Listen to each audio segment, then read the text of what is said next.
अस्सलामुअलैकुम वरहमतुल्लाहि वबरकातुहु औज़ुबिल्लाहि मिनश्शैत्वानिर्रजीम बिस्मिल्लाहिर्रहमानिर्रहीम సూరా 33 అల్ అహజాబ్ 51-73 ఆయాతులు. అల్ అహజాబ్ అనగా సైన్యాలు. ఆయత్ నంబర్ 51. ఓ ముహమ్మద్ సల్లల్లాహు సల్లం, వంతుల విషయంలో వారిలో నువ్వు కోరిన వారిని దూరంగా ఉంచవచ్చు, నువ్వు కోరిన వారిని నీ దగ్గర ఉంచుకోవచ్చు. ఒకవేళ నువ్వు దూరంగా ఉంచిన వారిలో కూడా ఎవరినైనా నువ్వు నీ దగ్గరకు పిలుచుకుంటే నీపై ఏ దోషమూ లేదు. దీని ద్వారా వారి కళ్ళు చల్లబడతాయని, వారు ఆవేదన చెందకుండా ఉంటారని, నువ్వు వారికి ఏది ఇచ్చినా దానిపై వారంతా సంతృప్తి చెందుతారని ఎక్కువగా ఆశించవచ్చు. మీ హృదయాలలో ఏముందో అల్లాహ్కు బాగా తెలుసు.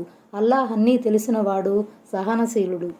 ఆయన సల్లల్లాహు సల్లం గారి ఇంకొక ప్రత్యేకత కూడా ఈ ఆయతులో తెలుపబడింది. అదేమిటంటే, భార్యల మధ్య వంతులను నిర్ధారించటంలో ఆయన సల్లల్లాహు సల్లంకు స్వేచ్ఛాధికారం వసగబడింది. ఏ భార్య వంతునైనా ఆయన సల్లల్లాహు సల్లం కొంతకాలం పాటు వాయిదా వేయదలిస్తే వేయవచ్చు. అంటే ఆమెను తన వివాహ బంధంలోనే ఉంచి ఆమెతో సమాగమం జరపకుండా ఉండవచ్చు. అలాగే తాను కోరిన భార్యతో సమాగమం జరపవచ్చు.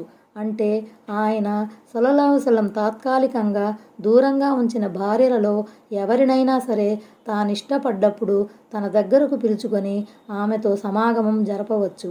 వంతుల నిర్ధారణలో ఆయన సల్లల్లాహు సల్లంకు పూర్తి స్వేచ్ఛ వసగబడినప్పటికీ ఆయన భార్యలు సంతోషంగానే ఉంటారని, దుఃఖితులు అవరని దైవ ప్రవక్త సల్లల్లాహు సల్లం వారికిచ్చే దానిపై వారు సంతోషిస్తారని ఆశించబడింది. ఎందుచేతనంటే దైవ ప్రవక్త సల్లల్లాహు సల్లం ఏం చేసినా తన మనోవాంఛలతో నిమిత్తం లేకుండా దైవేచ్ఛ ప్రకారమే చేస్తారన్న సంగతి వారికి తెలుసు. దైవేచ్ఛపై వారంతా సంతుష్టులై ఉన్నారు. ఈ వాక్యం నేపథ్యంలో మరికొంతమంది వ్యాఖ్యాతలు ఇలా అభిప్రాయపడ్డారు. దేవుని తరపున ఈ నిర్ణయాధికారం లభించినప్పటికీ దైవ ప్రవక్త సల్లల్లాహు సల్లం దాన్ని ఉపయోగించుకోలేదు. ఒక్క సౌదా రజియల్లాహు అన్హా విషయంలో తప్ప. హజ్రత్ సౌదా రజియల్లాహు అన్హా గారైనా ఇష్టపూర్వకంగా తన వంతును హజ్రత్ ఆయిషా రజియల్లాహు అన్హాకు కానుకగా ఇచ్చుకున్నారు. ఆయన సల్లల్లాహు సల్లం మాత్రం తన సతీమణుల వంతులను ఖచ్చితంగా నిర్ధారించి సాయశక్తులా దానికి కట్టుబడి ఉండేవారు. అయితే మరణానికి కొన్ని రోజుల ముందు తీవ్రంగా వ్యాధిగ్రస్తులైనప్పుడు మాత్రం భార్యలందరి సమ్మతిపై ఆయిషా రజియల్లాహు అన్హా దగ్గరే ఉండిపోయారు. ఆయన సల్లల్లాహు సల్లం గారి ఈ న్యాయశీలతపై ఆయన సతీమణులు సంతోషపడ్డారు. వంతుల నిర్ధారణలో ఆయన సల్లల్లాహు సల్లంకు దేవుడు పూర్తి స్వేచ్ఛ ఇచ్చినప్పటికీ దాన్ని ఆయన అవలంబించలేదు. సతతం ఆయన సల్లల్లాహు సల్లం భార్యల మనసులను జయించి వారందరినీ సుఖపెట్టడానికే ప్రయత్నించారు. భార్యలందరి పట్ల సమానమైన ప్రేమ మనసులో ఉండదన్న సంగతి దైవానికి తెలుసు. మనిషి భౌతికంగా భార్యలందరికీ వారి హక్కులను సమానంగా ఇచ్చినప్పటికీ మానసికంగా కొందరి వైపు అధికంగా మొగ్గుతాడు. ఉదాహరణకు అన్న వస్త్రాలను సమకూర్చడంలో, వసతి సౌకర్యం కల్పించటంలో, వారి ఇతర జీవనావసరాలను సరఫరా చేయటంలో సమానంగా వ్యవహరించటం సంభవమే. కానీ మనసుపై అదుపు అతని వల్ల సాధ్యం కాదు. అందుకే దేవుడు ఈ మానసిక దౌర్బల్యాన్ని తీవ్రంగా పరిగణించటం లేదు. అందుకే మహనీయ ముహమ్మద్ సల్లల్లాహు సల్లం వారు తరచూ ఇలా వేడుకునేవారు: అల్లాహ్, నా అధీనంలో ఉన్న విషయాన్ని నేను న్యాయంగానే విభజించాను. మరి దేనిపై నీకు అదుపు అధికారం ఉన్నాయో దానిపై నాకు అదుపు లేదు. ఈ విషయంలో నన్ను నిందార్హునిగా చేయకు. ఆయత్ నంబర్ 52. ఇక దీని తర్వాత వేరితర స్త్రీలు నీ కొరకు ధర్మసమ్మతం కారు. వీరికి బదులుగా ఇతర స్త్రీలను భార్యలుగా చేసుకోవటం కూడా నీకు సమ్మతం కాదు. వారి అందచందాలు నీకు ఎంత నచ్చినా సరే. అయితే విజయ ప్రాప్తిగా నీ స్వాధీనంలోకి వచ్చిన వారైతే అది వేరే విషయం. అల్లాహ్ అన్నిటినీ కనిపెట్టుకుని ఉన్నాడు సుమా. తమకు ఎట్టి పరిస్థితుల్లోనూ దైవం మరియు దైవ ప్రవక్తే కావాలని, ప్రవక్తతో నిరాడంబర జీవితం గడపటానికే తాము నిర్ణయించుకున్నామని ప్రవక్త సతీమణులంతా స్పష్టంగా చెప్పటాన్ని దేవుడు మెచ్చాడు. దానికి బదులుగా ఇక మీదట దైవ ప్రవక్త ఈ 9 భార్యలు కాకుండా వేరుతర స్త్రీలను వివాహమాడటాన్ని నిషేధించాడు. ఆ భార్యలలో ఏ ఒక్కరికైనా విడాకులిచ్చి ఆమె స్థానంలో వేరొక ఆమెను చేసుకోవటాన్ని కూడా వారించాడు. ఆయన సల్లల్లాహు సల్లంకి ఎంపిక స్వేచ్ఛ ఇవ్వబడినా ఆయన సల్లల్లాహు సల్లం మాత్రం ఎవరినీ నికా చేసుకోలేదని మరికొందరు భావిస్తున్నారు. అంటే ధర్మబద్ధంగా తన వాటాలోనికి వచ్చిన బానిస స్త్రీలను ఎంతమందినైనా చేసుకోవచ్చు.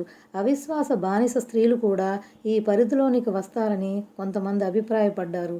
అయితే అల్ ముంతహినా సూరా 10వ ఆయతు దృష్ట్యా ఆయన సల్లల్లాహు సల్లం కొరకు ఇది సమ్మతం కాదని మరికొంతమంది వ్యాఖ్యానించారు.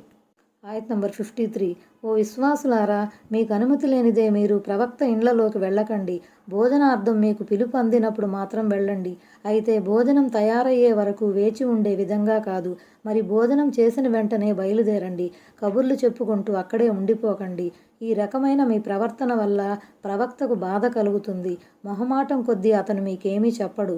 అయితే అల్లాహ్ మాత్రం నిజం చెప్పటానికి మొహమాట పడడు. మీరు ప్రవక్త సతీమణులను ఏదైనా అడగవలసి వచ్చినప్పుడు తెర వెనుక నుంచి అడగండి. మీ ఆంతర్యాల వారి హృదయాల పరిశుద్ధత కోసం ఇదే సముచితమైన పద్ధతి. దైవ ప్రవక్తకు మనస్తాపం కలిగించటం కానీ, అతని తదనంతరం అతని భార్యలను వివాహమాడటం కానీ ఎన్నటికీ మీకు ధర్మసమ్మతం కాదు. అల్లాహ్ దృష్టిలో ఇది మహాపాతకం అని తెలుసుకోండి. ఈ ఆయతు అవతరణ వెనుక ఉన్న ముఖ్య కారణం ఇది.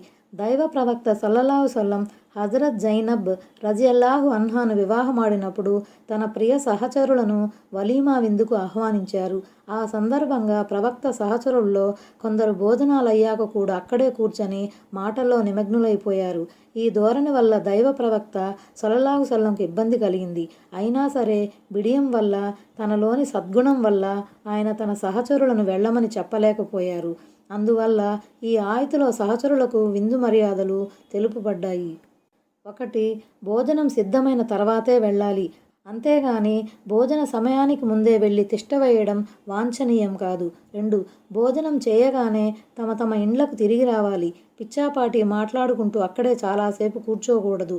విందు భోజనం నేపథ్యంలో ఈ ఆయత అవతరించినప్పటికీ ఇతరత్ర ఆహ్వానాలకు, సమావేశాలకు కూడా ఈ మర్యాదలు వర్తిస్తాయి. విందు నిమిత్తం మిమ్మల్ని ఆహ్వానించిన, వేరుతర పనుల నిమిత్తం ఆహ్వానం అందినా ఆ ఇంటి వారి అనుమతి పొందకుండా ఇంటి లోపలికి జొరబడకూడదు. హజరత్ ఉమర్ రజియల్లాహు అన్హు మనోరథంపై ఈ ఆదేశం అవతరించింది. ఒకసారి హజరత్ ఉమర్ రజియల్లాహు అన్హు వచ్చి, ఓ దైవ ప్రవక్త సల్లల్లాహు సల్లం, మీ దగ్గరకు రకరకాల మనుషులు వస్తుంటారు. వారిలో మంచివాళ్ళు ఉంటారు, చెడ్డవాళ్ళు ఉంటారు. అలాంటప్పుడు మీరు పరదాను పాటించమని మా మాతల ఉమ్మహాతుల్ మోమీన్కు ఆజ్ఞాపిస్తే బావుంటుందేమో కదా అన్నారు. అప్పుడు అల్లాహ్ ఈ ఆయతును అవతరింపజేశాడు. సహీ బుఖారీ కితాబుస్ సలాత్, ముస్లిం బాబు ఫజాయిల్ ఉమర్ బిన్ ఖత్తాబ్. పరదా ఉత్తర్వు వెనక ఉన్న పరమార్థం ఇందులో చెప్పబడింది. దీనివల్ల అటు పురుషుల మనసులు కానీ, ఇటు స్త్రీల మనసులు కానీ కల్మషానికి, సంశయానికి లోనవకుండా ఉంటాయి. ఆంతర్యాలలో దురాలోచనలు జనించకుండా ఉంటాయి. మనస్తాపం ఏ రకంగా కలిగించినా మనస్తాపమే. ఉదాహరణకు, అనుమతి పొందకుండా ఆయన సల్లల్లాహు సల్లం ఇండ్లలోనికి వెళ్ళినా, ఆయన సల్లల్లాహు సల్లంకి ఇష్టం లేకపోయినా, చాలాసేపటి వరకు ఆయన ఇంట్లో బైఠాయించిన, పరదా ఆదేశాలను ఉల్లంఘించి ఆయన సల్లల్లాహు సల్లం సతీమణులతో మాట్లాడినా ఇవన్నీ బాధాకరమే. వీటి మూలంగా ప్రవక్త సల్లల్లాహు సల్లం మనసు నొచ్చుకుంటుంది. కాబట్టి ఇలాంటి చేష్టలను మానుకోవాలి. దైవ ప్రవక్త సల్లల్లాహు సల్లం మరణించే నాటికి ఆయన దాంపత్య జీవితంలో ఉన్న సతీమణులందరి విషయంలోనూ ఈ ఆజ్ఞ వర్తిస్తుంది. అయితే ప్రవక్త సల్లల్లాహు సల్లంతో నికాహ్ జరిగిన తర్వాత, ప్రవక్త సల్లల్లాహు సల్లం సమాగమం జరిపిన తర్వాత విడాకులు ఇచ్చేసిన మహిళలతో వివాహమాడవచ్చునా అన్నది ఒక సందేహం. కానీ ప్రవక్త సల్లల్లాహు సల్లం సమాగమం జరిపిన పిదప ఏ మహిళకు అసలు విడాకులు ఇవ్వలేదు. కాబట్టి ఇలాంటి సందేహాలకు ఆస్కారమే లేదు. కానీ ఒకవేళ ప్రవక్త సల్లల్లాహు సల్లం ఏ స్త్రీనైనా నికాహ్ చేసుకున్న తర్వాత ఆమెతో సమాగమం జరపకుండానే ఆమెకు విడాకులు ఇచ్చేసి ఉంటే ఆమెను ఇతర పురుషులెవరైనా వివాహమాడటం తప్పు అన్నట్లు ఎక్కడా రుజువు లేదు. ఆయత్ నంబర్ 54. మీరేదన్నా విషయాన్ని బాహాటం చేసినా లేక గోప్యంగా ఉంచినా అల్లాహ్ మాత్రం ప్రతిదీ తెలిసినవాడు. ఆయత్ నంబర్ 55. ఆ స్త్రీలు ప్రవక్త సతీమణులు తమ తండ్రుల, తమ కుమారుల, తమ సోదరుల ఎదుట, తమ సహోదరుల పుత్రుల ఎదుట, తమ అక్కాచెల్లెళ్ళ కొడుకుల ఎదుట, తమతో కలిసిమెలిసి ఉండే స్త్రీల ఎదుట, తమ యాజమాన్యంలో ఉన్నవారి బానిస స్త్రీల ఎదుట రావటం పాపం కాదు. మహిళామణులారా, అల్లాహ్కు భయపడుతూ ఉండండి. నిశ్చయంగా అల్లాహ్ ప్రతిదానికి సాక్షిగా ఉన్నాడు. మహిళలపై పరదా ఆజ్ఞలు అవతరించినప్పుడు ఇండ్లలో పదే పదే తారసపడే రక్త సంబంధీకుల ఆత్మీయుల విషయం ఏమిటి అన్న సందేహం ఉత్పన్నమయ్యింది. అందువల్ల ఈ ఆయతులో ఎవరెవరి ఎదుట రావటం అభ్యంతరకరం కాదో స్పష్టపరచబడింది. ఈ వివరాలు మరింత స్పష్టంగా నూర్ 31వ వచనంలో ఇంతకు ముందే వచ్చాయి. ఈ సందర్భంగా దైవ భీతిని గురించి ప్రస్తావించడం గమనార్హం. పరదా ఆజ్ఞను అవతరింపజేసింది ఎందుకు? మనస్సులు నిర్మలంగా ఉండేందుకు, సౌశీల్యం, పారిశుద్ధ్యం వర్ధిల్లేందుకు. మనసులో దైవభక్తి, దైవభీతి గనక ఉంటే ఈ పరదా ఆజ్ఞ ద్వారా దేవుడు ఆశిస్తున్న ఈ పవిత్ర వాతావరణం తప్పకుండా ఏర్పడుతుంది. మనసులో దైవభీతి లేనంత వరకు ఈ సామాజిక ఆంక్షల, కట్టుబాట్ల ద్వారా పరివర్తన రాదు.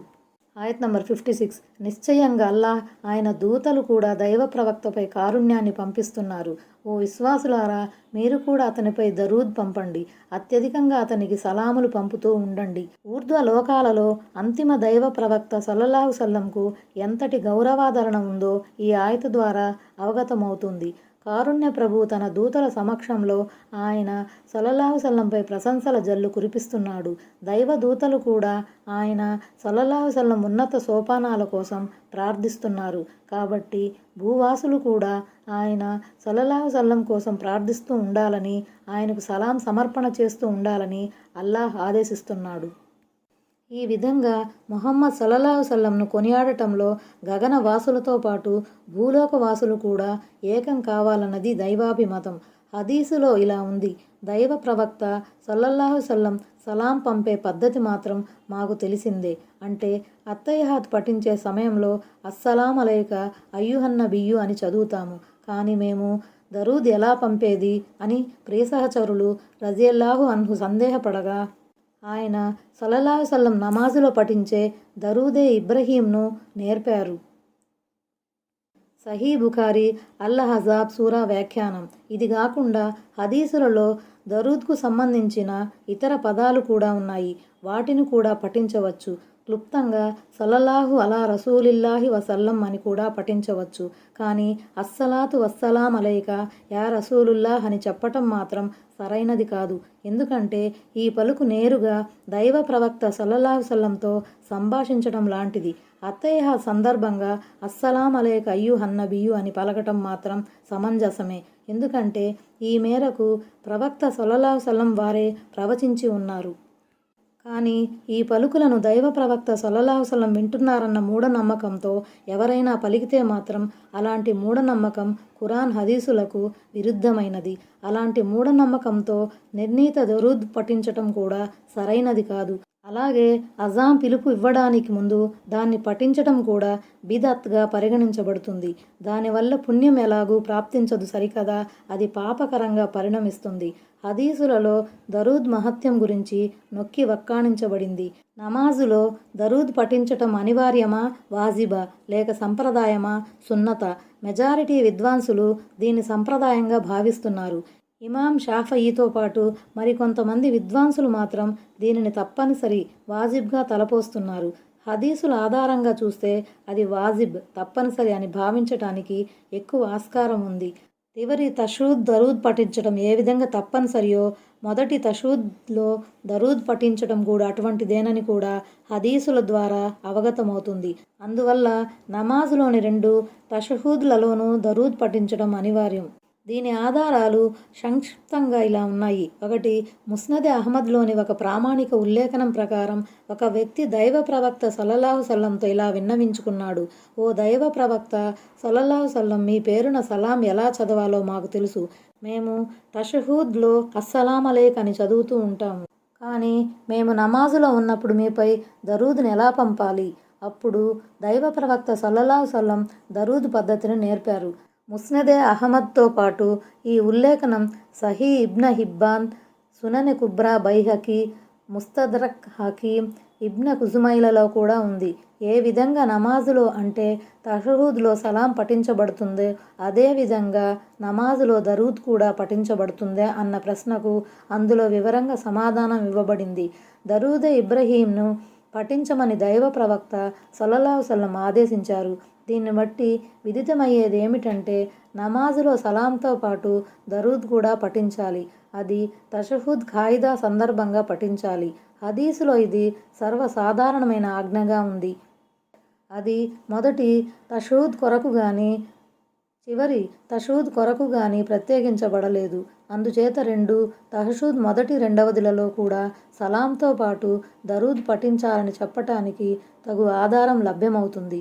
ఏ ఉల్లేఖనాలలోనైతే మొదటి తషహుద్ దరూద్ లేకుండానే ప్రస్తావించబడిందో అది అహ్జాబ్ సూరాలోని సల్లు అలైహి వసల్లిమా తస్లిమా ఆయత అవతరణకు పూర్వం ఉండేదని భావించాలి.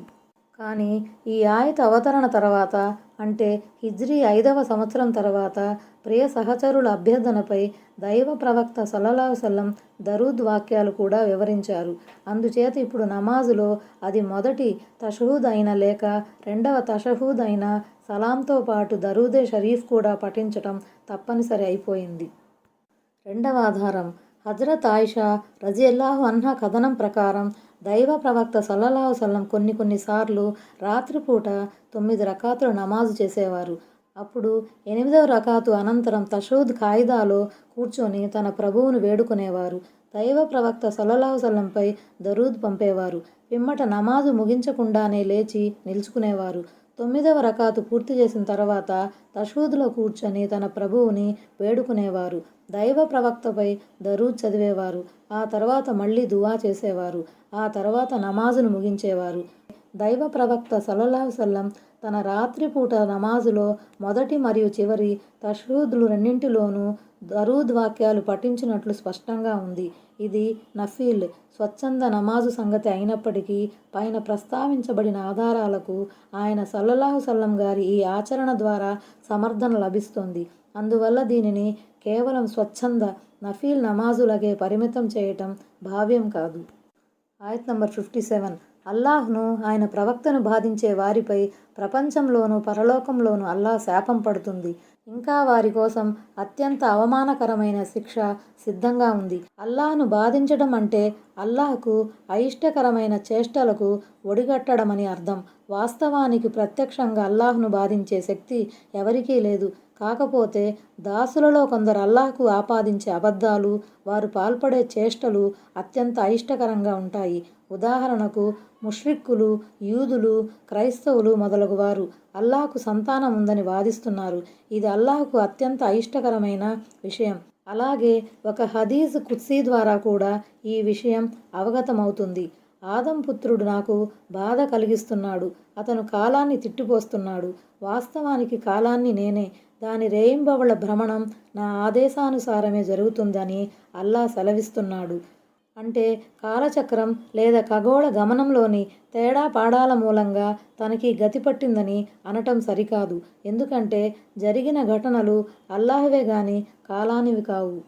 దైవ ప్రవక్త సల్లల్లాహు సల్లంకు బాధ కలిగించటం అంటే ఆయన్ని త్రోసిపుచ్చటం, కవి పుంగవుడని ఆయన్ని నిందించడం, ఆయన అసత్యవాది అని అభాండం మోపటం, మాంత్రికుడని ఆరోపించడం అన్నమాట. అంతేకాదు ప్రవక్త ప్రియ సహచరులను దూషించటం, వారి పట్ల అమర్యాదకరంగా మాట్లాడటం కూడా ఈ బాధలోకి వస్తుందని ఆయన సల్లల్లాహు సల్లం చెప్పినట్లు కొన్ని హదీసుల ద్వారా రూఢి అవుతుంది. అల్లాహ్ శాపం పడటం అంటే దైవ కారుణ్యానికి నోచుకోకుండా పోవటం అని భావం. ఆయత్ నంబర్ 58 తప్పు చేయని విశ్వాసులైన పురుషులను, విశ్వాసులైన స్త్రీలను వేధించేవారు చాలా పెద్ద అభాండాన్ని, స్పష్టమైన పాపభారాన్ని మోసిన వారవుతారు. అంటే వారిని పరాభవం పాలు చేసే ఉద్దేశంతో వారిపై నీలాప నిందలు మోపటం, అన్యాయంగా వారిపై వేలెత్తటం అని భావం. ఉదాహరణకు రవాఫిజీలు ఇది ఒక వర్గం. ప్రవక్త ప్రియ సహచరులను రేయింబవళ్లు తూలనాడుతూ ఉండేవారు. వారు చేయని పనులను వారికి అంటగట్టేవారు. ఈ పూర్వరంగంలో ఇమామ్ ఇబ్నె కసీర్ ఇలా అంటున్నారు: రవాఫిజీలు వక్ర మనస్కులు. వారు ప్రశంసనీయులైన వ్యక్తులను నిందిస్తారు, నిందార్హులను ప్రశంసిస్తారు. ఆయత్ నంబర్ 59 ఓ ప్రవక్త, తమపై నుంచి తమ దుప్పట్లను క్రింది వ్రేలాడేలా కప్పుకోమని నీ భార్యలకు, నీ కుమార్తెలకు, విశ్వాసులైన స్త్రీలకు చెప్పు. తద్వారా వారు చాలా తొందరగా మర్యాదస్తులుగా గుర్తించబడి వేధింపుకు గురికాకుండా ఉంటారు. అల్లాహ్ క్షమించేవాడు, కనికరించేవాడు. జలాబీబ్ అంటే శరీరానంతటినీ కప్పివేసే పెద్ద దుప్పటి లేక పెద్ద వస్త్రం అని అర్థం. తమ పైన తమ దుప్పట్లను వేలాడదీయటం అంటే తలభాగం నుంచి ముఖంపై, ముఖంలో అధికాంశ భాగం కప్పబడే విధంగా వస్త్రాన్ని వేయటం అన్నమాట.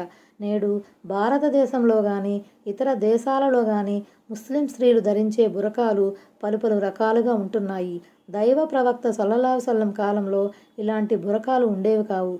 ఆనాటి బురకాలు చాలా సాదాసీదాగా నిరాడంబరంగా ఉండేవి. వారు ధరించే దుస్తులు కూడా మరీ నిరాడంబరంగా ఉండేవి. వాటి ద్వారా స్త్రీలు తమ అందచందాలను కానీ అలంకరణను కానీ ప్రదర్శించే ఉద్దేశం ఏ కోసానా కనబడేది కాదు. అందువల్ల వారు కప్పుకునే ఒక్క పెద్ద దుప్పటి ద్వారా కూడా పరదా ఉద్దేశం నెరవేరేది. కానీ రాను రాను ఈ నిరాడంబరత మిగిలి ఉండలేదు. వారు ధరించే బురకా కూడా ఆడంబరానికి ప్రతీకగా మారసాగింది. తాము ధరించే దుస్తుల ద్వారా, ఆభరణాల ద్వారా తమ అంతస్తును, అందచందాలను వ్యక్తపరచాలన్న మోజు మహిళల్లో పెరిగిపోయింది. ఈ కారణంగా నిరాడంబరతకు చిహ్నంగా ఉన్న పెద్ద దుప్పటి కనుమరుగైపోయి దాని స్థానంలో రంగురంగుల బురకాలు, డిజైన్ల బురకాలు మార్కెట్టులో చోటు చేసుకున్నాయి. ఇలాంటి పరిస్థితుల్లో ఎవరైనా పాత సంప్రదాయం ప్రకారం దుప్పటి కప్పుకుంటే జనం దాన్నొక వింతగా భావించేటట్టున్నారు. కానీ పరదా పాటించే ఉద్దేశంతో ఇలాంటి దుప్పటిని వేసుకొని ముఖంపై కూడా వస్త్రాన్ని కప్పి ఉంచే స్త్రీ ఖచ్చితంగా పరదా ఆజ్ఞను పాటించినట్లే. ఎందుకంటే నేడు మహిళలు ధరించే బురక పరదా కోసం షరియతు నిర్ధారించిన ప్రత్యేక వస్తువు కాదు. శరీరాన్ని, ముఖాన్ని కప్పి ఉంచే ప్రతిదీ పరదా పాటింపుల అంతర్భాగమే. అయితే నేటి మహిళలు కొందరు ఈ దుప్పటిని కూడా ఒక ఫ్యాషన్గా తీసుకుంటున్నారు. పరదా ఆచారం నుంచి బయటపడే ఉద్దేశంతో వారు మొదట్లో ఓ చిన్న దుప్పటిని తలపైనో, భుజాలపైనో వేసుకుంటారు. ఆ దుప్పటి సైతం శరీరాచ్ఛాదనకు ఉద్దేశించినదిగా కాకుండా అలంకారానికి, ఆడంబరానికి చిహ్నంగా ఉంటుంది. క్రమక్రమంగా ఆ చిన్న దుప్పటి కూడా మటుమాయమై తలపై ఓ చిన్న స్కార్ఫ్ ఉండిపోతుంది. పరిస్థితుల ఈ స్వరూపాన్ని చూస్తూ ఉంటే వీటన్నిటికన్నా బురకాయే నయం అనిపిస్తుంది. ఎందుకంటే బురకాలకు ప్రత్యామ్నాయంగా దుప్పట్లను వేసుకోవటం మొదలెట్టిన మహిళామణులు రాను రాను కొత్త పుంతలు తొక్కి పరదా ఉద్దేశాన్నే ధ్వంసం చేస్తున్నారు. మొత్తం మీద ఈ ఆయతులో ఇంటి గడప దాటి బయటకు వచ్చినప్పుడు పరదా ఆజ్ఞలను ఖచ్చితంగా పాటించవలసిందిగా దైవ ప్రవక్త సల్లల్లాహు సల్లం సతీమణులకు, కుమార్తెలకు, సాధారణ ముస్లిం మహిళలకు ఆదేశించబడింది. దీన్ని బట్టి స్పష్టంగా బోధపడేదేమిటంటే నేడు కొంతమంది ఎద్దేవా చేస్తున్నట్లు పరదా ఆజ్ఞ పండితులు సృష్టించినది కాదు. ఇది ముమ్మాటికి దైవాజ్ఞ అని ఖురాన్ ద్వారా రూఢి అవుతుంది. దీని పట్ల విముఖతను చూపటం, దీన్ని ఉల్లంఘించి విచ్చలవిడితనాన్ని ప్రోత్సహించడం కుఫ్రు, దైవ తిరస్కారం క్రిందకి వస్తుంది. పరదా వల్ల మహిళలకు చేకూరే ప్రయోజనం ఏమిటో ఇక్కడ చెప్పటం జరిగింది. పరదాను పాటించే మహిళ మర్యాదస్తుల కుటుంబానికి చెందిన మహిళ అని, లజ్జ, బిడియం ఆమె ఆస్తి అని, ఆమె ధార్మికురాలని జనులు గ్రహిస్తారు. ఆమెను వేధించరు సరికదా, ఆమెను గౌరవిస్తారు. అదే సమయంలో సిగ్గు విడిచి బరి తెగించి బజారులో తిరిగే స్త్రీని జనులు గౌరవించరు సరికదా, ఆమెను వేధించడం మొదలెడతారు. ఆయత్ నంబర్ 60. ఈ కపటులు హృదయాలలో రోగమున్నవారు, మదీనాలో తప్పుడు వదంతులను వ్యాపింపజేస్తున్నవారు. ఇప్పటికైనా తమ దుష్ట వైఖరిని మానుకోకపోతే వారికి వ్యతిరేకంగా చర్య తీసుకోవడానికి మేము నిన్ను వారిపై నియమిస్తాము. ఆ తర్వాత వారు కొన్నాళ్లు మాత్రమే నీతో పాటు ఇక్కడ ఈ నగరంలో ఉండగలుగుతారు. ముస్లింల ఆత్మవిశ్వాసాన్ని నీరుగార్చడానికి, వారి శిబిరాలలో కలవరాన్ని రేకెత్తించడానికి ఆనాడు కపటులు రకరకాల పుకార్లను పుట్టించేవారు. ఉదాహరణకు, ఫలానా ప్రదేశంలో ముస్లింలు ఘోర పరాజయం పొందారనో, ఫలానా ప్రాంతానికి చెందిన శత్రుసేనలు దండెత్తి రావటానికి సిద్ధంగా ఉన్నాయనో ప్రకటించి అలజడిని సృష్టించేవారు. ఆయత్ నంబర్ 61. వారు శాపగ్రస్తులయ్యారు. ఎక్కడ దొరికితే అక్కడే పట్టుకోబడతారు, దారుణంగా చంపబడతారు. వారు ఎక్కడ కనిపిస్తే అక్కడే పట్టుకుని చంపేయండి అని అనబడలేదు. వాస్తవానికి ఇదొక అభిశాపం. వారు తమ కపట చేష్టలను మానుకోకపోతే దాని పర్యవసానం అత్యంత దారుణంగా ఉంటుందని హెచ్చరించబడింది. ఇది ఆజ్ఞ అని కొందరు అభిప్రాయపడ్డారు. కానీ ఈ ఆయత అవతరించిన తర్వాత ఈ కపటులు తమ కపట చేష్టలను మానుకున్నారు. అందువల్ల ఈ ఆయతలో పేర్కొనబడిన కఠిన చర్యలు వారిపై గైకొనబడలేదు. ఆయత్ నంబర్ 62. వీరి పూర్వీకుల విషయంలో కూడా అల్లాహ్ యొక్క ఈ సంప్రదాయమే ఉండేది. అల్లాహ్ సంప్రదాయంలో నువ్వు ఎలాంటి మార్పును కానలేవు. ఆయత్ నంబర్ 63. ప్రళయ గడియ గురించి జనులు నిన్ను ప్రశ్నిస్తున్నారు కదూ, ఆ సంగతి అల్లాహకే తెలుసు అని వారికి చెప్పు. నీకేం తెలుసు? బహుశా ప్రళయం అతి సమీపంలోనే ఉందేమో. ఆయత్ నంబర్ 64. అల్లాహ్ అవిశ్వాసులను శపించాడు, ఇంకా వారి కోసం మండే అగ్నిని సిద్ధం చేసి ఉంచాడు. ఆయత్ నంబర్ 65.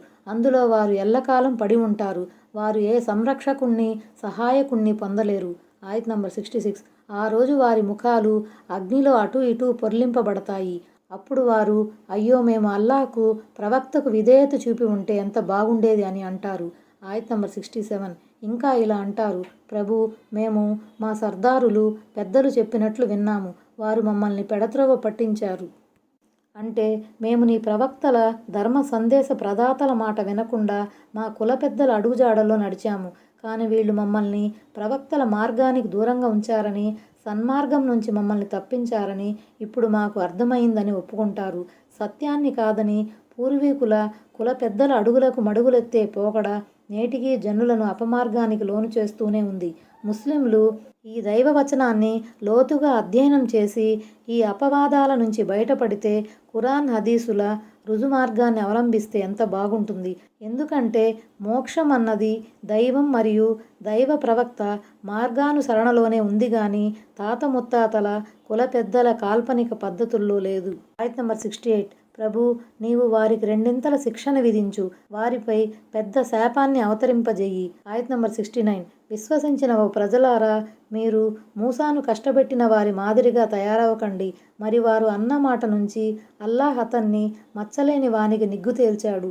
అతను అల్లాహ్ దృష్టిలో ఎంతో ఆదరణీయుడిగా ఉండేవాడు. దీని పూర్వరంగం హదీసులు ఈ విధంగా ఉంది. దైవ ప్రవక్త హజరత్ మూసా అలైహిస్సలాం ఎంతో బిడియం కలవారు. ఆయన ఎన్నడూ ప్రజల ముందు నగ్నంగా గాని అర్ధనగ్నంగా గాని ఉండలేదు. అందువల్ల బహుశా ఆయన ఒంటిపై బొల్లి గాని మరేదైనా వ్యాధి మచ్చలు గాని ఉండి ఉంటాయని, అందుకే పొద్దస్తమానం ఆయన తన ఒంటిని కప్పుకొని ఉంటున్నారని ఇజ్రాయిలీలు గుసగుసలాడుకునేవారు. మూసా అనుయాయుల ఈ మీమాంసను అల్లాహ్ పటాపంచలు చేయదలిచాడు. ఒకసారి హజరత్ మూసా అలైహిస్సలాం ఒంటరిగా ఉన్నప్పుడు చెరువులో స్నానం చేయదలిచి బట్టలు విడిచి రాతిబండపై పెట్టారు. అప్పుడు దైవాజ్ఞానుసారం ఆ రాతిబండ దుస్తుల సమేతంగా ఎగిరిపోసాగింది. మూసా అలైహిస్సలాం ఆ రాతిబండను వెంబడించారు. అలా ఆ రాతిబండను వెంబడిస్తూ ఇజ్రాయిలీలు ఆసీనులై ఉన్న ఒక సమావేశ స్థలికి చేరుకున్నారు. ఆ సందర్భంలో వారంతా మూసాను నగ్నస్థితిలో చూశారు. మూసా అలైహిస్సలాం వారికి ఎంతో అందమైన శరీర ఛాయ కలవానిగా, మచ్చలేని వ్యక్తిగా కనిపించారు. ఈ విధంగా అల్లాహ్ ఒక రాతిబండ ద్వారా అద్భుతంగా ప్రజలు మూసాకు ఆపాదించిన కళంకాన్ని తుడిచిపెట్టాడు. హజరత్ మూసా అలైహిస్సలాం దృష్టాంతం ద్వారా ఈ ఆయతులో మొహమ్మద్ సల్లల్లాహు సల్లం అనుచరులకు చేయబడిన తాకీదు ఏమిటంటే, మీరు కూడా ఇజ్రాయిలీలలాగా మీ ప్రవక్త సల్లల్లాహు సల్లంకు మనస్తాపం కలిగించకండి. ఆయన్ని సల్లల్లాహు సల్లం వ్యాకులతకు లోను చేసే మాటలు చెప్పకండి. ఉదాహరణకు, ఒకానొక సందర్భంలో విజయధనం మాల గనీమత్ పంపిణీ చేస్తుండగా ఒక వ్యక్తి న్యాయసమ్మతంగా పంపకం జరగలేదని ఆరోపించాడు. పలానా వ్యక్తి ఈ విధంగా అంటున్నాడని దైవ ప్రవక్త సల్లల్లాహు సల్లంకు తెలిసినప్పుడు ఆయన ముఖారవిందం ఆగ్రహంతో కందిపోయింది. అప్పుడు ఆయన సల్లల్లాహు సల్లం, మూసా అలైహిస్సలాంపై దేవుడు కరుణించుగాక, ఆయన ఇంతకన్నా ఎక్కువే బాధించబడ్డారు, అయినప్పటికీ ఆయన ఓర్పు వహించారు అని పలికారు. ఆయత్ నంబర్ 70. ఓ విశ్వాసులారా, అల్లాహకు భయపడండి, మాట్లాడితే సూటిగా మాట్లాడండి, సత్యమే పలకండి. సూటిగా సరిగ్గా మాట్లాడడం అంటే అర్థం మాటలో తిరకాసు ఉండకుండా జాగ్రత్త పడటం, మాటలో ద్వంద్వార్థాలకు తావుండకూడదు, మాటలో మోసం ఉండకూడదు, ఎంతో ఖచ్చితంగా స్పష్టంగా నిర్దిష్టంగా మాట్లాడాలి. ఏది చెప్పినా అది సత్యంతో కూడినదే ఉండాలి. సదీద్ అంటే సూటిగా తిన్నగా బాణంలా వెలువడేది అని అర్థం. మీ నోట వెలువడే మాట మీ మంచి నడవడికకు, రుజువర్తనకు, నీతి నిజాయితీలకు ప్రతిబింబంగా ఉండాలి. ఆయత్ నంబర్ 71. తద్వారా అల్లాహ్ మీ ఆచరణలను చక్కదిద్దుతాడు, మీ పాపాలను మన్నిస్తాడు. ఎవరైతే అల్లాహకు, ఆయన ప్రవక్తకు విధేయత కనబరచాడో అతను గొప్ప విజయం సాధించాడు. మీరు భయభక్తుల వైఖరిని అవలంబించి నిజాయితీగా మాట్లాడిన దాని ఫలితంగా మీ పనులు చక్కబడతాయి. అల్లాహ్ మిమ్మల్ని అపారంగా అనుగ్రహిస్తాడు, మీ వల్ల జరిగే చిన్న చిన్న పొరపాట్లను మన్నిస్తాడు. ఆయత్ నంబర్ 72. మేము మా అప్పగింత అమానతును ఆకాశాల ముందు, భూమి ముందు, పర్వతాల ముందు ఉంచాము. కానీ అవన్నీ దాన్ని మోయటానికి నిరాకరించాయి, దానికి భయపడిపోయాయి. అయితే మానవుడు మాత్రం దాన్ని ఎత్తుకున్నాడు. అవును, వాడు అక్రమానికి ఒడిగట్టేవాడు, మూర్ఖుడు. విధేయత చూపిన వారికి ఇచ్చే బహుమానాన్ని, అవిధేయులైన వారికి విధించే శిక్షను గురించి వివరించిన తర్వాత అల్లాహ్ ఇప్పుడు తన షరియతు ఆదేశాలను గురించి ప్రస్తావిస్తున్నాడు. ఇక్కడ అమానతు అంటే షరియతు ఆదేశాలు, విద్యుక్త ధర్మాలు అని భావం. వాటిని పాటించిన వారికి పుణ్యఫలం లభిస్తుంది, త్రోసిపుచ్చిన వారు శిక్షార్హులవుతారు. ఈ సాధక బాధకాలతో కూడుకున్న అమానతును, బాధ్యతతో కూడుకున్న అప్పగింతను భూమ్యాకాశాల ముందు, పర్వతాల ముందు పెట్టినప్పుడు అవి భయంతో వణికిపోయాయి. దాన్ని మోయటానికి ఏ ఒక్కటి సంసిద్ధతను వ్యక్తపరచలేదు. కానీ దానిని మానవుని ఎదుట ఉంచినప్పుడు అతడు దైవాజ్ఞను శిరసావహించినందులకు ప్రాప్తించే పుణ్యఫలానికి ఆశపడి ఆ కీలక బరువును మోయటానికి ఒప్పేసుకున్నాడు. ఈ ఆయతులో షరియతు ఆదేశాలను అమానతుగా అభివర్ణించడం గమనించదగ్గ విషయం. తమ వద్దనున్న ఒక అమానతు, అప్పగింతను కోరినప్పుడు ఇవ్వటం ఎంత అవసరమో షరియతు ఆదేశాలను నిర్వర్తించడం కూడా అంతే అవసరం. అమానతును భూమ్యాకాశాల, పర్వతాల ఎదుట ఉంచటం అంటే ఏమిటి? దానికవి ఏ రీతిలో స్పందించాయి? మానవుడి అప్పగింత భారాన్ని ఏ సమయంలో ఎలా ఎత్తుకున్నాడు అన్నది అనిర్వచనీయం. ఆ స్థితిని మనం వివరించలేము. అయితే అల్లాహ్ ప్రతి సృష్టి రాశిలోనూ ఒక విధమైన చైతన్యాన్ని, స్పందనను పొందుపరిచాడన్నది మాత్రం వాస్తవం. దీన్ని మనమంతా నమ్మాలి. అందలి వాస్తవికత మనకు బోధపడకపోవచ్చు, కానీ అల్లాహ్కు ప్రతిదీ తెలుస్తుంది. ఆయన తప్పకుండా ఈ అమానతును వాటి ముందు పెట్టి ఉంటాడు. అవన్నీ దాన్ని మోయటానికి వెనుకాడి ఉంటాయి. తిరుగుబాటు చేసే ఉద్దేశంతోనే, అహంకారంతోనూ అవి ఆ బాధ్యతను వెరవలేదు. భయం మూలంగానే అవి నిరాకరించాయి. ఒకసారి బాధ్యతను స్వీకరించిన తర్వాత దాన్ని సజావుగా నిర్వర్తించకపోతే లేనిపోని కష్టాలు ఎక్కడ వచ్చి పడతాయోనని అవి వెనుకంజ వేశాయి. కానీ మానవుడు తొందరపడేవాడు. అతను ఆ సందర్భంలో కీడెంచి వెనక్కి తగ్గే బదులు మేలును పొందే తాపత్రయంలో బాధ్యతను నెత్తిమీద వేసుకున్నాడు. అంటే అతను ఈ బరువును తనపై మోపుకొని తన ఆత్మకు అన్యాయం చేసుకున్నాడు. ఈ బరువు బాధ్యత మూలంగా తనపై పడే అదనపు భారాన్ని, జాగ్రత్తలను విస్మరించి తన మూర్ఖత్వాన్ని చాటుకున్నాడు. ఆయత్ నంబర్ 73. అల్లాహ్ కపటులైన పురుషులను, కపటులైన స్త్రీలను, ముష్రిక్కులైన పురుషులను, ముష్రిక్కులైన స్త్రీలను శిక్షించటానికి, విశ్వాసులైన పురుషుల, విశ్వాసులైన స్త్రీల పశ్చాత్తాపాన్ని స్వీకరించటానికి ఇదంతా జరిగింది. అల్లాహ్ అపారంగా క్షమించేవాడు, అమితంగా కరుణించేవాడు. ఈ అమానతును మానవునికి అప్పచెప్పటం వెనుక ఓ ఉద్దేశం ఉంది. దీని ద్వారా కపటుల కపటాచారాన్ని, ముష్రిక్కుల షిర్కును దేవుడు బట్టబయలు చేయదలిచాడు. అలాగే విశ్వాసులలోని విశ్వాసాన్ని కూడా నిగ్గుతేల్చి తదనుగుణంగా పుణ్యఫలం ప్రసాదించదలిచాడు. అస్సలాము అలైకుం వరహ్మతుల్లాహి వబరకాతుహు.